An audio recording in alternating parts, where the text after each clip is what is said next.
My name is Lauren Hayes, and I'm 38 years old. On paper, my life looks like the kind of neat little profile that makes loan officers nod and relatives whisper, "She's doing well for herself."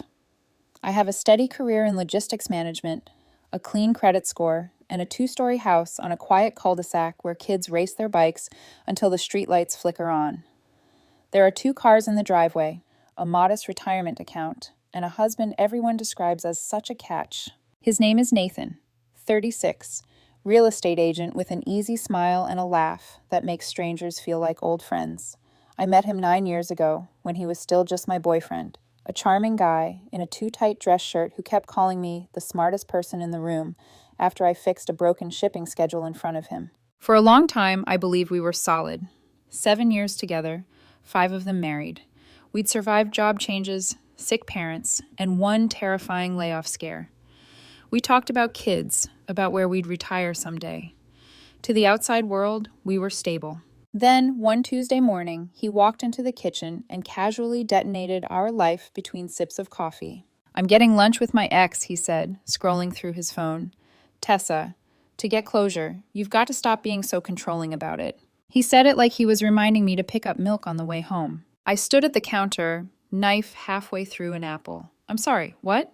He didn't look up. "We dated for 5 years, Lore. We never really got a chance to talk after everything that happened. She reached out. She's trying to heal. I'm not going to be the bad guy who refuses closure because my wife gets jealous." There it was. Jealous. The word he'd been trying on for size for the last 2 weeks. We'd been circling this argument for days. It started when he mentioned, offhand, that Tessa had messaged him on social media. Then it was a phone call.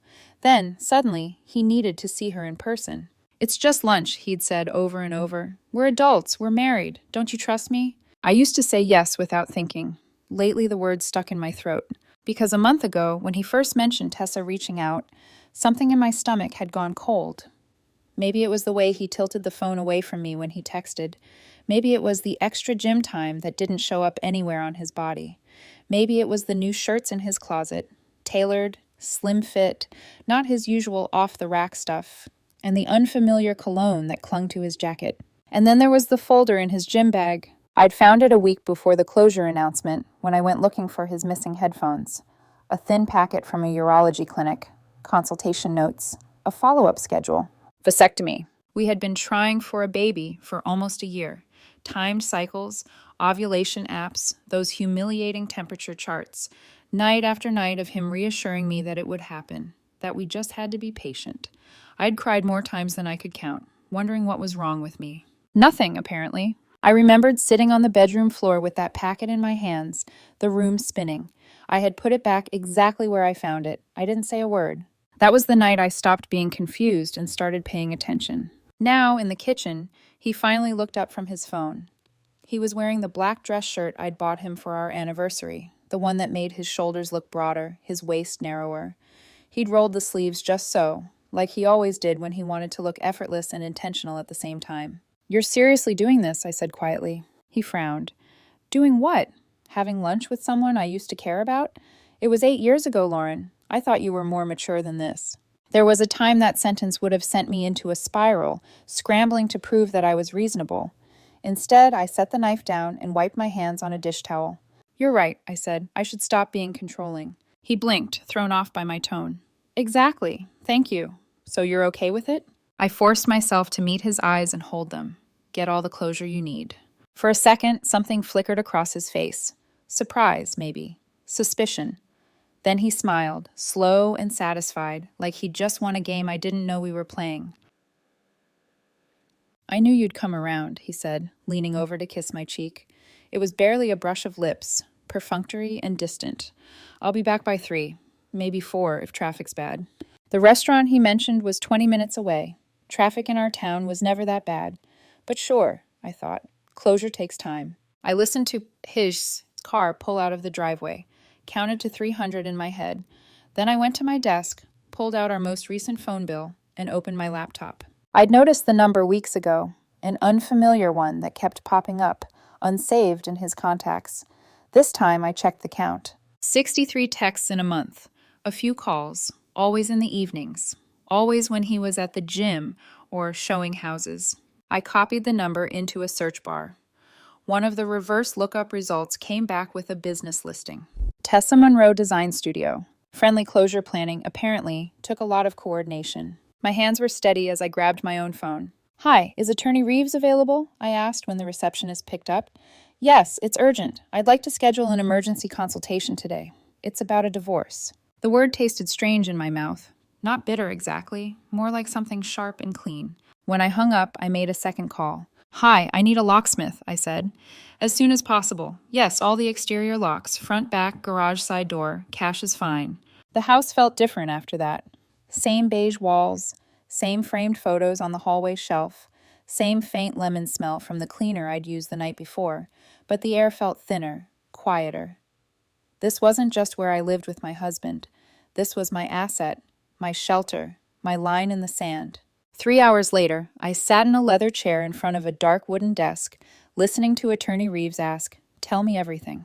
I did. I told her about the closure lunch, the old ex-girlfriend, the texts, the shirts, the cologne.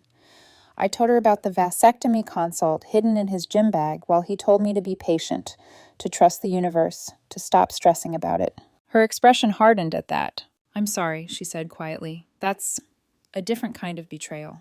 Then we talked assets. "The house was inherited from my grandmother," I explained. "Before we got married, I never added his name to the deed." "That's good," she said, making notes. "Very good. That's separate property. How about accounts?" "Mostly separate. We have one joint checking account for bills. Our cars are in our own names. No kids." She nodded. "This is actually a clean situation, legally speaking. Emotionally, not so much, I imagine." I let out a short, humorless laugh. "Emotionally, it's a train wreck. But I'd rather clean it up now than let him burn my life down slowly." "Then we file," she said, "today. We can submit the initial paperwork electronically. Once he's officially served, we'll have timelines to work with." I watched as she clicked through forms, typing my name, his name, the quiet end of a marriage into boxes on a screen. It felt surreal, like we were filling out a loan application instead of dismantling a life. When it was done, she turned the monitor slightly so I could see the confirmation page. "There," she said. "You've taken the first step toward closure, real closure. Not the kind that comes from meeting an ex over lunch." On the drive home, my hands shook for the first 10 minutes. Then they stopped. By the time I turned onto our street, my heartbeat was steady again. The locksmith's van was parked in front of the house when I pulled up. A guy in his 30s with sawdust on his jeans and a kind, tired face was tightening something on the front door. "Ms. Hayes?" he asked. "Yes. All set on the front. I'm just about to start on the back door. You wanted the garage side door done too?" "I did," I said. "And I have a weird request." He raised an eyebrow. "Would you mind hanging around for an extra few minutes after you're done?" I asked. "I might need a witness." He looked confused, but shrugged. "Your dime, ma'am." By the time he finished, it was a little after 2. I handed him an envelope of cash, and he tucked it into his tool bag. "That should cover the extra time," I said. He nodded, glancing at the driveway. "Rough day?" I followed his gaze. The asphalt was empty, for now. "Getting better," I said. At 2:47, Nathan's car turned onto our street. The locksmith noticed the way I straightened. He followed my line of sight to the black sedan pulling into the driveway, headlights sweeping across the garage door. "Want me to?" he began. "Just stay," I said. "You don't have to do anything. Just be here." Nathan idled in the car for a full minute, staring at the van. Then he killed the engine, checked his reflection in the rearview mirror, and stepped out. His shirt was a little wrinkled now, sleeves rolled to his elbows. His hair was slightly mussed in the way that usually made women smile at open houses. His lips looked less red than they had when he left. He walked toward the door, frowning at the new hardware, and reached for his keys. They didn't work. He tried again, harder this time, jaw tightening. Then he knocked. I took a breath, put my hand on the cool metal of the new deadbolt, and opened the door just wide enough to stand in it. "Hey," I said calmly. "How was closure?" His eyes flicked from my face to the locksmith standing just behind me, tool bag in hand. "What the hell is going on, Lauren?" Nathan demanded. "Why won't my key work?" I shifted my weight, blocking the doorway completely. "Because, Nathan," I said, "while you were out getting closure with your ex, I was getting closure too." I let the silence stretch just long enough for his smile to falter. "And in my version," I added quietly, "the locks change." Nathan stared at me like I'd started speaking another language. "What do you mean the locks change?" he snapped. "Lauren, move. You're being ridiculous." Behind me, the locksmith shifted awkwardly, like he'd wandered onto a stage mid-fight. I stepped out onto the porch, pulling the door nearly closed behind me so he couldn't see inside. "This is Jake," I said evenly. He just finished installing the new locks. "Jake, this is my soon-to-be ex-husband, Nathan." Jake gave a small, uncomfortable wave. Hey. Nathan's voice cracked. "What are you talking about? Lauren, stop. This isn't funny." I pulled my phone out of my pocket and tapped the screen, then held it up so he could see the email. "It's not a joke," I said. "That's the filing confirmation from Attorney Reeves. I filed for divorce this morning." His eyes flicked to the screen, then back to my face. He let out a short, disbelieving laugh. "You're divorcing me because I had lunch with my ex?" he said loudly, his voice echoing off the houses across the street. "Are you hearing yourself? Do you know how insane you sound?" "Don't flatter yourself," I replied. "The lunch was just the cherry on top." I watched confusion fight with anger in his expression. I could almost see the gears turning, trying to predict what I knew and what I didn't. "You've been texting her," I continued. 63 times in the last month. Calls, too. From the gym. From showings. From the parking lot outside work. I checked the phone bill. His face went pale beneath the afternoon sun. It was the first honest thing I'd seen on him in weeks. "You went through our phone bill?" he demanded. "Wow, controlling much?" "No," I said, aware. I didn't give him time to recover. "You've been planning this little reunion for weeks. New shirts, new cologne, a lunch date at a place that requires reservations and valet parking, and all while telling me to stop being insecure." "That doesn't mean I'm cheating," he shot back. "It was one lunch, Lauren, one conversation. That's what adults do. They get closure." "Is that what we're calling vasectomy consultations now?" I asked quietly. His mouth opened, then closed. He didn't even try to pretend he didn't know what I was talking about.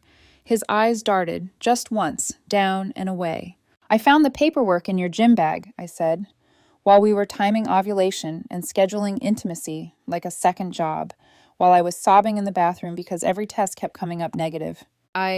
It's not that simple," he stammered. "You were obsessed. You made everything about having a baby. I needed space to think." "So you decided for both of us," I said, secretly, then blamed me for wanting what you said you wanted. His jaw clenched. "You're twisting this." "No," I said. "I'm just done pretending I don't see it." We stood there locked in a silent standoff, our front yard suddenly smaller, the neat little shrubs and trimmed grass feeling like props in a play I didn't want to be in anymore. "You can't just lock me out of my house," he finally hissed. "It's not your house," I replied. "It never was. It's mine. Inherited property, in my name only. Ms. Reeves was very clear about that." He scoffed. "You talked to a lawyer one time and now you think you know everything about the law?" "I talked to a lawyer for an hour," I corrected. "We filed. You'll get served formally soon, but you've been notified. So here's how this is going to work, Nathan." I felt strangely calm as I spoke, like I was reading lines I'd practiced. "You're not coming back in today," I continued. "You can collect your clothes and personal items tomorrow between 10 and noon. I'll be here. So will a witness. You get what belongs to you and you leave." His voice rose. "You are not serious." "I'm absolutely serious." He tried to push past me. I didn't move. I wasn't stronger than him, physically, but the deadbolt behind me and the weight of the decision I'd already made felt like another barrier. "You need to leave, Nathan," I said. "If you don't, I'm calling the police." His laugh was ugly this time. "You think they're going to arrest me for trying to go into my own home?" "Want to bet?" I said. "Go ahead. Call them. Tell them your wife changed the locks on her inherited house the same day she filed for divorce." He glared at me for a long moment. Then he pulled his phone out and dialed. I stood there while he paced at the edge of the porch, gesturing wildly as he talked to the dispatcher, painting himself as the victim and me as some hysterical villain. Jake shifted his weight, eyes flicking between us like he desperately wanted to disappear into his toolbox. 20 minutes later, a patrol car rolled up to the curb. 2 officers stepped out, one older, one younger. They listened to Nathan's breathless account, then turned to me. "Ma'am," the older one said, "can you explain your side?" I handed him the printed copy of the deed and the electronic filing confirmation on my phone. "The house is in my name only," I said. "Inherited from my grandmother before we were married. I consulted an attorney this morning and we filed for divorce. I've asked him to leave and given him a specific time tomorrow to collect his belongings with a witness present. He refused." The officer skimmed the documents, then looked up at Nathan. "Sir, this is a civil matter," he said. "We can't force her to let you in. Legally, the property belongs to her." Nathan's face went blotchy. "You've got to be kidding me. You are, however, the officer continued, entitled to your immediate necessities: clothes, toiletries, medication, that sort of thing. Ma'am, would you allow him to grab a small bag under our supervision? I considered saying no, just because I could. Then I thought about never having to see him walk down my hallway again. Fine, I said. 5 minutes. Essentials only. Officers, please walk with him. He's not allowed near my files or the office. The younger officer nodded. Understood. I stepped aside just long enough for them to enter. Nathan tried to brush against me as he passed. I moved like he wasn't there. He emerged with a duffel bag 4 minutes and 38 seconds later. Yes, I counted, stuffed with clothes and a toiletry kit. He looked back at me, eyes burning. This is temporary, he spat. My lawyer is going to destroy you. You can't just erase me from this house like I never existed. I met his gaze and felt tired. That was the dominant emotion. Not rage, not satisfaction. Just exhaustion. I'm not erasing you, Nathan, I said quietly. You erased us. I'm just closing the door. He opened his mouth, then shut it with a snap when the older officer cleared his throat. Time to go, sir, he said. Nathan stalked past me, down the porch steps, and into the waiting patrol car. They didn't arrest him. They didn't need to. Watching him drive away with his life in a duffel bag felt like punishment enough for one day. After they left, I leaned against the closed door. My legs felt strangely hollow. You okay? Jake asked softly. I let out a breath I didn't realize I'd been holding. I will be. He gave me a sympathetic nod. If you need me to, confirm anything for that lawyer of yours, just call the office. They'll know where to find me. Thank you, I said, and I meant it. When the house was quiet again, my phone lit up like a Christmas tree. Helen, what did you do to my son? He's at a motel. Call me right now. Amy. Lauren, this is crazy. You locked Nate out? Over lunch? Unknown number. This is ridiculous. You need help. Another, wow, heard you went psycho on him. You okay? I stared at the messages until the words blurred. Then I scrolled past all of them and opened a different thread. Me. Hey, you free tomorrow at 10? Need you at the house. Tom replied almost immediately. Tom, what happened? Me. Getting divorced. He'll be here to grab his stuff. I'd like you and Dad here. There was a brief pause. Tom. Finally. I'll bring Dad and coffee. You don't face that circus alone. The word circus made something in my chest unclench. I could see it already. Helen's dramatics, Amy's accusations, Nathan's theatrics. I knew him well enough to know he wouldn't show up alone. Good, I thought. Let them come. Let them see what he's actually done. I put my phone down, walked through the house, and turned off every light I didn't need. The rooms felt unfamiliar now. Same furniture, same photos, but the energy was different.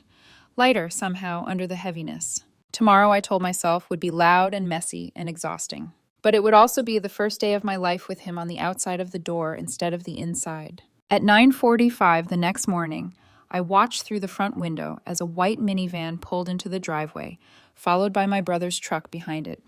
Helen climbed out of the passenger seat, already mid-gesture, Amy right behind her.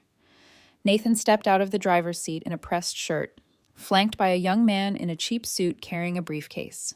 Tom and my father got out of the truck and walked up to my porch, standing on either side of the doorway like bookends. I opened the door before anyone could knock. Right on time, I said. Nathan lifted his chin. This is my legal advocate, he announced, jerking his head toward the sweating man in the suit. Mr. Garrison, he's here to make sure I get everything I'm entitled to. Garrison cleared his throat. My client has established residency and marital claims. Tom snorted under his breath. Dad's mouth twitched. I smiled, small and sharp. Great, I said. Let's make this easy then. I stepped back just enough to block the hallway with my body. You get your clothes, your personal items, and any jewelry that wasn't a gift from me, I said. Your electronics that you paid for. That's it. 2 hours. Then you're done. Helen's eyes were already wet. Lauren, sweetie, this is all a misunderstanding. Let him explain. Then let him pack while he talks, I replied. Clock starts now. Helen gasped, like I'd slapped her.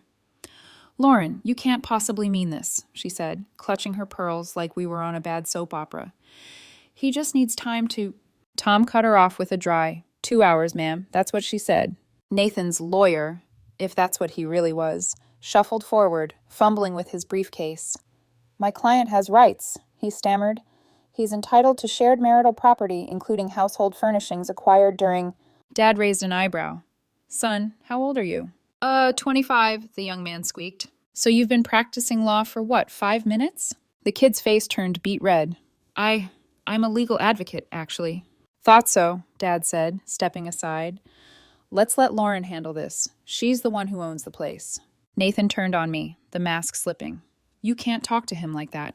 He's here to make sure you don't take advantage of me. I folded my arms. Take advantage of you? That's rich, considering you were trying to move your ex into my house. Helen blinked. What? The room went very still. I met Nathan's gaze and didn't look away. Tell them, Nate. Tell your mother and sister what you posted in that little private Facebook group for men surviving toxic wives. Or should I read it for you? His face drained of color. You don't know what you're talking about. Oh, I do. My voice was steady, sharp. You wrote, lunch went better than expected. Tessa still has feelings. We kissed. Now I just have to get the house secured before she moves in. You even bragged about it. Amy's jaw dropped. Nate, please tell me she's lying. He said nothing, his hands clenched at his sides, the muscle in his jaw twitching. I took a step closer, lowering my voice. 63 texts, late-night calls, new clothes, a vasectomy behind my back, and now you want to act like I'm the one who lost control? Helen's voice trembled. Vasectomy? I nodded, found the paperwork, while he was telling me to stop worrying about fertility issues. The silence that followed was deafening. Even Brittany, his so-called best friend, shifted uncomfortably, eyes darting to the floor. Nathan tried to recover, voice rising with desperation. You went through my things. You spied on me. That's insane, Lauren. I tilted my head. What's insane is lying to your wife about wanting kids while texting your ex-girlfriend in the middle of the night. What's insane is calling me controlling while planning to move Tessa into a house that doesn't belong to you. You're twisting everything, he shouted. This isn't you, Lauren. You're not like this. You're right, I said quietly. I wasn't. You made me this way. Helen stepped between us, trembling with emotion. Lauren, please. He's my son. He made mistakes, but everyone does. Don't throw away a marriage over one bad decision. One bad decision? My laugh was hollow. Helen, he's been making one bad decision every day for months. I'm just done cleaning them up. Amy crossed her arms. You're really going to end 7 years over this? I turned to her. I'm ending 7 years over betrayal. There's a difference. The room buzzed with tension. Every sentence felt like a thread snapping. Tom broke the silence first. You heard her, he said, voice firm. Pack up what's yours and move along. Nathan's mother looked ready to cry, but she said nothing as he stalked past me into the bedroom. He moved fast, jerky, throwing clothes into boxes without folding them. Every slam of a drawer echoed through the house like punctuation marks to the end of our story. Meanwhile, I stood near the door, arms crossed, watching the clock. My father and Tom stayed silent sentinels beside me. Occasionally, Nathan tried to sneak things that weren't his. The vase from my grandmother, the TV we'd bought with my bonus, even the couch. That's mine, I'd say evenly each time. Receipts are in my filing cabinet. Brittany tried to lighten the tension, her voice brittle. You're being a little cruel, Lauren. He just wants a few things to feel normal. I turned to her. You mean like how he wanted closure to feel normal? You all keep using that word like it excuses everything. Brittany's lips pressed together. She didn't answer. After nearly 2 hours, the pile of boxes by the door was pitiful. A few suits, personal gadgets, and old keepsakes. 7 years reduced to a small stack of cardboard and a duffel bag. Nathan stood by the threshold, breathing hard, sweat darkening the collar of his shirt. This isn't over, he said. No, I agreed. It's not. But my part in it is. He pointed a shaking hand at me. You think you're untouchable? You're not getting away with this, Lauren. I'm getting half of everything. I smiled faintly. Half of what? The house that's legally mine? The retirement fund I built before I met you? The savings account you never had access to? You'll see, he muttered, his voice cracking. My lawyer is still sweating through his discount suit, Tom cut in. Clock's up, buddy. Nathan's eyes darted to his family. Helen looked stricken. Amy wouldn't meet his gaze. Even Brittany looked done. He stepped outside, shoulders hunched, muttering curses under his breath. The young lawyer followed, mumbling something about court dates. Helen turned back at the doorway, her voice small. Lauren, you've changed. I met her eyes. No, Helen, I just stopped apologizing. She blinked, then followed her son to the car. When the door finally closed behind them, I felt the weight in my chest shift. The silence that filled the house wasn't empty. It was clean. Dad exhaled. Proud of you, kiddo. Tom smirked. That was brutal. I sank onto the couch. It was overdue. Tom crossed his arms, grinning. He's gonna hate losing control. I looked at the door. Good. For a long time, none of us spoke. The ticking of the wall clock filled the quiet. Then Dad said softly, "You did the right thing." I nodded, though part of me still felt hollow. "I know. I just didn't think it would hurt this way." "Hurting means you cared," Dad said. "It doesn't mean you were wrong." I didn't reply. Instead, I leaned back against the cushions, eyes drifting to the window. Outside, Nathan's van pulled away from the curb, disappearing down the street. The house was finally mine again. I didn't know it yet, but this was only round one. The real battle was just beginning, because Nathan wasn't done playing games, and soon he was going to drag the entire world into them. The next few days were eerily quiet, the kind of silence that doesn't feel peaceful, but like the air itself is holding its breath. I went back to work, pretending to focus on shipment schedules and client emails, but my phone never stopped buzzing. Calls from unknown numbers, texts from friends just checking in. Even Helen left 3 voicemails in one morning, each a different tone, pleading, scolding, guilt-laced. I didn't return a single one. Then, Friday afternoon, an email popped up from Attorney Reeves. Subject, update. Respondent filed motion. My stomach dropped. I clicked it open. Nathan had hired a new attorney, a real one this time. Paulson and Reed, LLP. The kind of firm that advertised on bus benches with slogans like, "We fight for your future." Attached was a scanned copy of their motion, spousal support and exclusive use of the house pending divorce. In other words, he wanted me to start paying him to stay in my home. I read it twice, then once more, because some part of me thought I must have misunderstood. But no. He'd actually filed a request to move back in. My jaw clenched so hard it hurt. 10 minutes later, I was in Attorney Reeves's office again. She didn't even look surprised. "I figured he'd try this," she said, flipping through the documents. "It's textbook retaliation. They want to scare you into a settlement." "He's not getting a cent," I said flatly. "Good. Then we'll make sure the judge sees it that way." She glanced up from the papers. "Do you have anything that shows infidelity? Something tangible?" I hesitated. "Nothing explicit, just phone records." Reeves tapped her pen. "That helps, but it's not enough to shut this down instantly." I sighed, frustration burning under my skin. "There's more. I just don't know how to prove it." "Meaning?" "He's been posting things online," I said. "About me, about our marriage, but I don't have screenshots." She arched a brow. "Get them. Anything you can." I nodded, already pulling out my phone to text the one person who could. Lauren. "Hey, Derek, need a favor. Urgent." "Derek, you okay?" Lauren. "Nathan's lawyer is trying to claim spousal support. I need dirt. Anything you can find on his socials." 5 minutes later, my phone rang. "Yo," Derek said, his voice low. "You're not going to believe this." "What?" He laughed, half in disbelief. "Your boy Nathan forgot I'm still in that private Facebook group his buddy invited me to ages ago. Men Reclaiming Power, or whatever. He's been posting everything." My heart kicked up. "Everything?" "Oh, yeah." I could hear him clicking through tabs. "Listen to this. Lunch went better than expected. Tessa still has feelings. We kissed, but nothing more yet. Gotta secure the house first so she can move in. Reeves says I can probably get it since we lived there so long." I gripped the phone tighter. "He wrote that?" "Word for word," Derek said. "And it gets worse. He's been bragging about how you're boring and how he's gonna win big in court because judges always side with the husband these days." Something inside me went ice cold. "Send everything. Screenshots, URLs, timestamps." "Already done," he said. "Check your email. You'll thank me later." "I already do," I murmured. When I showed Attorney Reeves the screenshots, she let out a soft whistle.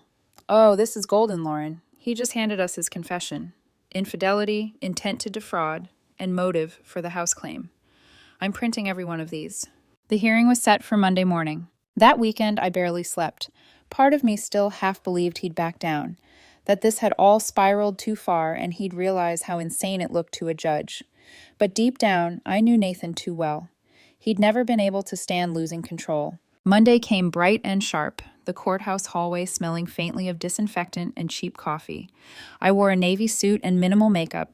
No perfume, no emotion, just calm precision. Nathan arrived 10 minutes late, of course, arm in arm with Attorney Paulson, a man with slicked back hair and a voice made for commercials.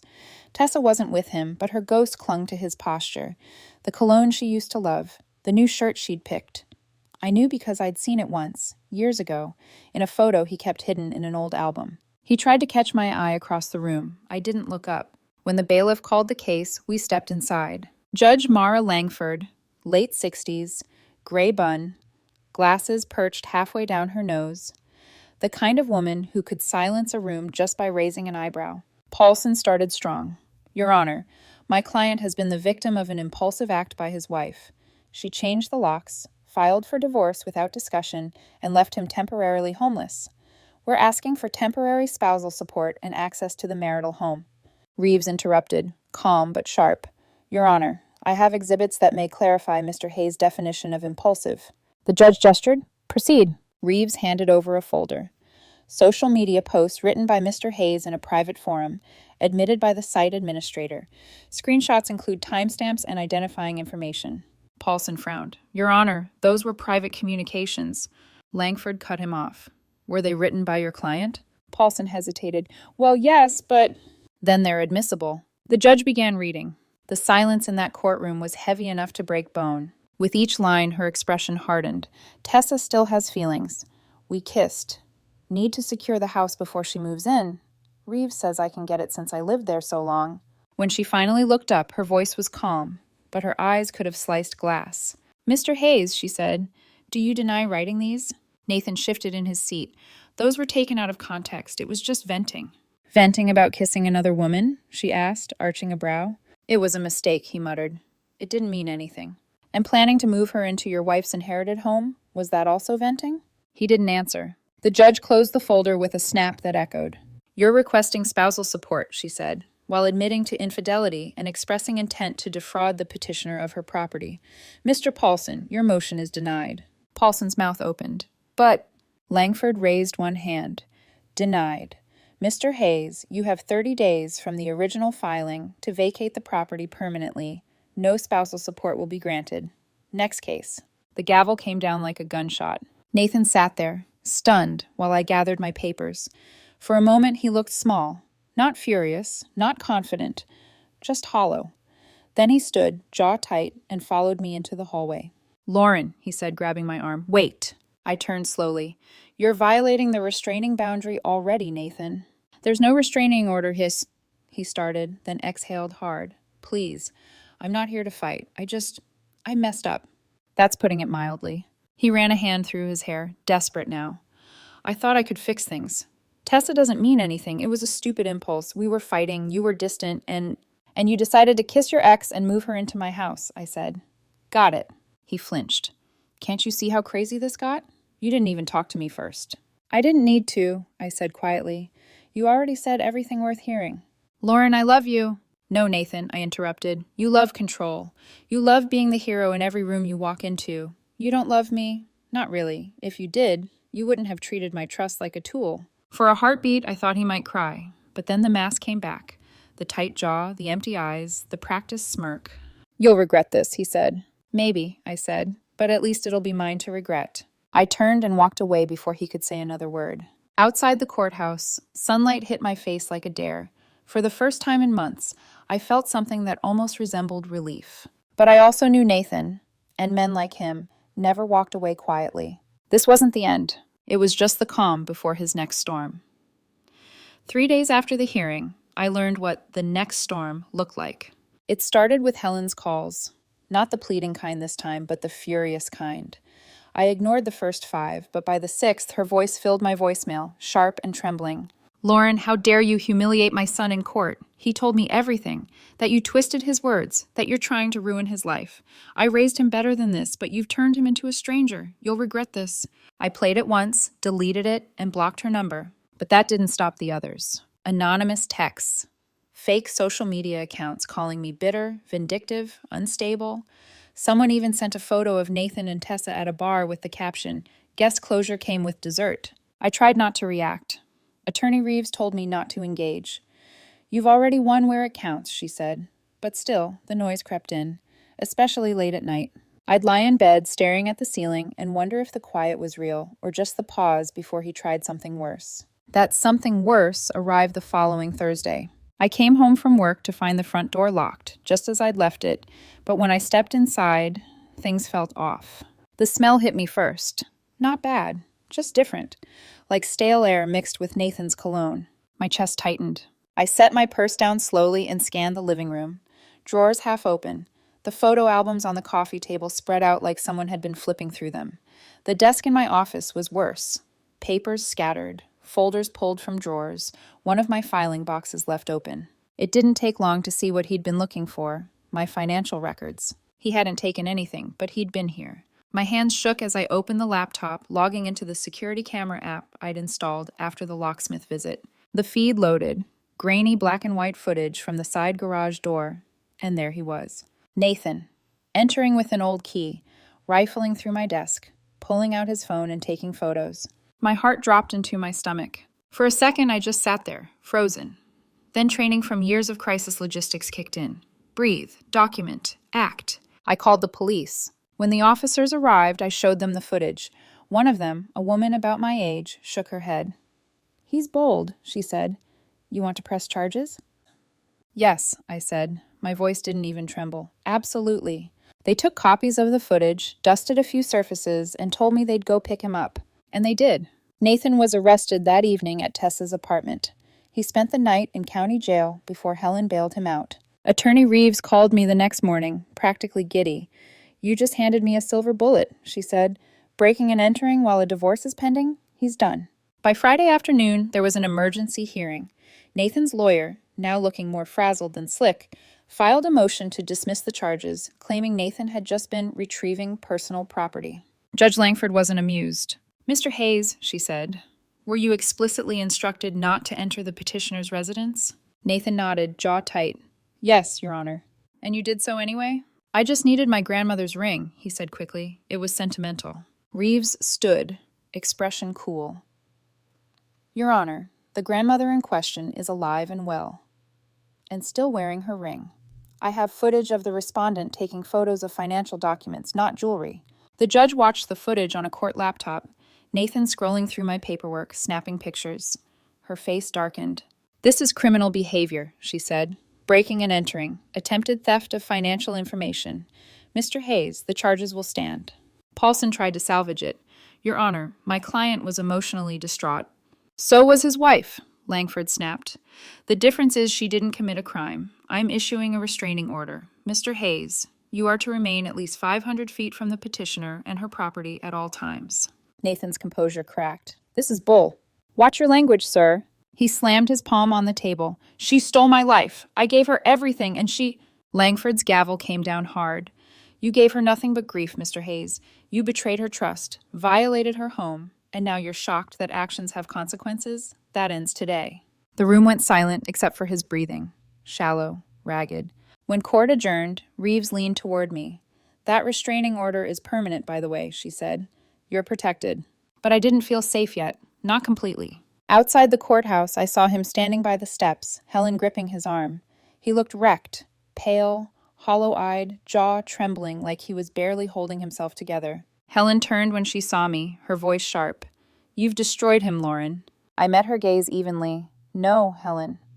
I just stopped letting him destroy me." For a moment, she looked like she might spit something cruel, but Nathan just stared at me, quiet now, something unreadable flickering behind his eyes. Maybe it was rage, maybe it was regret, or maybe, finally, it was realization. He said nothing as I walked past him to my car, the sound of my heels on the courthouse steps echoing like punctuation marks. When I got home, I poured myself a glass of wine, sat on the porch, and watched the sunset burn gold over the neighborhood.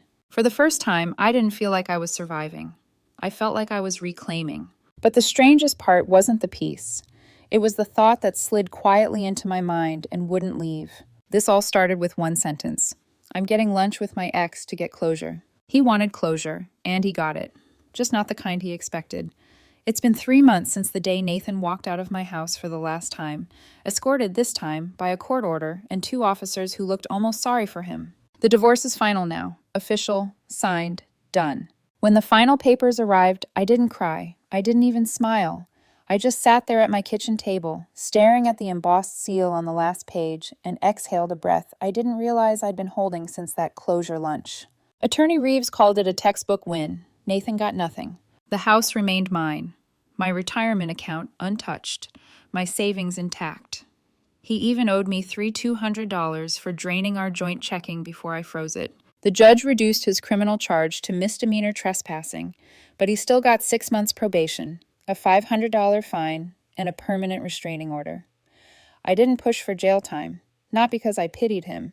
I just didn't care enough anymore to want him behind bars. That, I realized, was the real victory. Not revenge, not triumph, just freedom. 2 weeks after the divorce was finalized, Tessa dumped him. I heard it from Brittany, of all people, who texted me out of nowhere one morning.